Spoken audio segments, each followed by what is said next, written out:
Hello குட்டீஸ், இன்றைக்கி நான் உங்களுக்கு சிங்கமும் எலியும் அப்படின்ற ஒரு கதையை தான் சொல்ல போகிறேன். ஒரு காட்டில் ஒரு சிங்கம் இருந்துதான். அந்த சிங்கம் அந்த காட்டுக்கே ராஜாவாக இருந்துதான். அந்த சிங்கம் என்ன பண்ண தெரியுமா? தினமும் அதுக்கு பசிக்கும் போது எல்லாமே வேட்டையாடி மற்ற அனிமல்ஸை சாப்பிட்டுட்டு அது நல்லா ரெஸ்ட் எடுத்துக்குமா. எப்போவுமே சாப்பிட்றதும் தூங்குறதும் மட்டும்தான் அந்த சிங்கம் வேலையாகவே வச்சுருந்ததான். அது ஒரு சோம்பேறி சிங்கமாக இருந்ததான். அந்த சிங்கம் தூங்கும்போது மட்டும் ஒரு குட்டி எலி வந்து அந்த சிங்கத்தை பார்த்துட்டு போகுமா.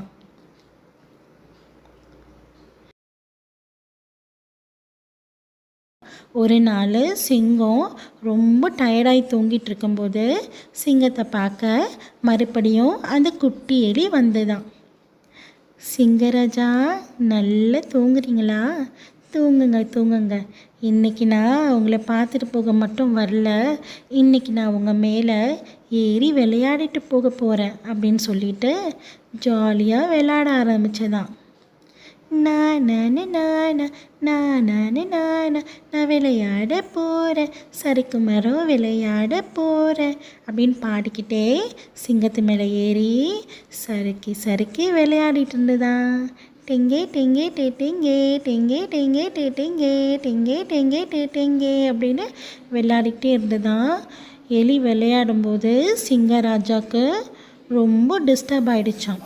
திடீர்னு தூக்கம் கலைஞ்சி சிங்கராஜா எழுந்து நின்று, ஏய், யார் அது? நீயா? உனக்கு எவ்வளோ தைரியம் இருந்தால் என் மேலே வந்து ஏறி விளையாடுவேன். இரு, உன்னை என்ன பண்ண போகிறேன் பாரு, அப்படியே உன்னை கடிச்சு சாப்பிட்றேன்னு எலிக்குட்டிக்கிட்ட அப்படியே பாஞ்சு போச்சான். அப்போ எலிக்கு ரொம்ப பயம் வந்துட்டு, சிங்கராஜா சிங்கராஜா ப்ளீஸ் சிங்கராஜா, என்னை எதுவும் பண்ணிடாதீங்க, கண்டிப்பாக உங்களுக்கு ஒரு தடவை நான் ஹெல்ப் பண்ணுவேன், எப்பயாச்சும் உங்களுக்கு தேவைப்படும் போது ப்ளீஸ் என்னை விட்டுருங்கன்னு சொல்லிச்சான். அப்போது சிங்கம், என் முன்னாடியே நிற்காத, முதல்ல இங்கேருந்து போயிடு, இந்த தடவை உன்னை மன்னிச்சு விட்டுடுறேன் அப்படின்னு சொல்லிச்சான். தேங்க்யூ சிங்கராஜா அப்படின்னு எலி அந்த இடத்த விட்டு ஓடி போயிடுச்சான்.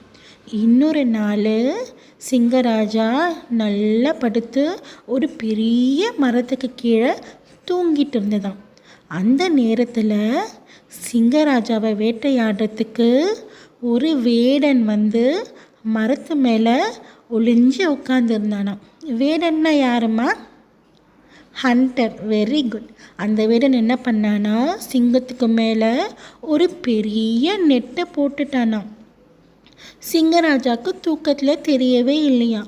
கொஞ்ச நேரம் கழித்து தூக்கம் களையும் போது பார்த்தா வலைக்குள்ளே மாட்டிகிட்ருக்குன்னு சிங்கராஜா கத்துன்னு கத்த ஆரம்பிச்சுதான்.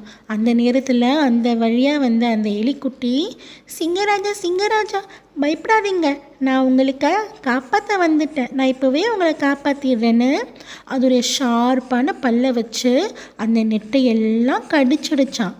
கடிச்சிட்டு சிங்கராஜாவை நெட்லேருந்து வெளியே வர வச்சதான். அப்போது சிங்கராஜாவுக்கு ரொம்ப ஹாப்பி ஆகிடுச்சான். பார்த்தீங்களா சிங்கராஜா, உங்களுக்கு நான் ப்ராமிஸ் பண்ண மாதிரியே உங்களுக்கு நான் ஹெல்ப் பண்ணிட்டேன் அப்படின்னு சொன்ன உடனே சிங்கராஜா ஹாப்பியாகி, அம்மா எலிக்குட்டி, அன்னைக்கு நான் உன்னை விட்டது ரொம்ப நல்லதாக போச்சு, நீ என்னை காப்பாற்றிட்ட, இனிமேல் நீ தான் என்னுடைய பெஸ்ட்டு ஃப்ரெண்ட், இனிமேல் எப்போவுமே நீ என் கூடவே இரு என்ன அப்படின்னு சொல்லிச்சான். ஓகே சிங்கராஜா, வாங்க இப்போ நம்ம வாக்கிங் போகலாம் அப்படின்னு சிங்கத்தை கூட்டிகிட்டு வாக்கிங் போச்சான். அன்னையிலேருந்து சிங்கமும் எலிக்குட்டியும் பெஸ்ட்டு ஃப்ரெண்ட்ஸ் ஆகிட்டாங்களாம். ஓகே குட்டீஸ், இந்த ஸ்டோரி உங்களுக்கு பிடிச்சிருந்தால் லைக் பண்ணுங்கள். நெக்ஸ்ட் ஸ்டோரியை பார்க்கணுன்னா சேனலை மறக்காமல் சப்ஸ்கிரைப் பண்ணிக்கோங்க.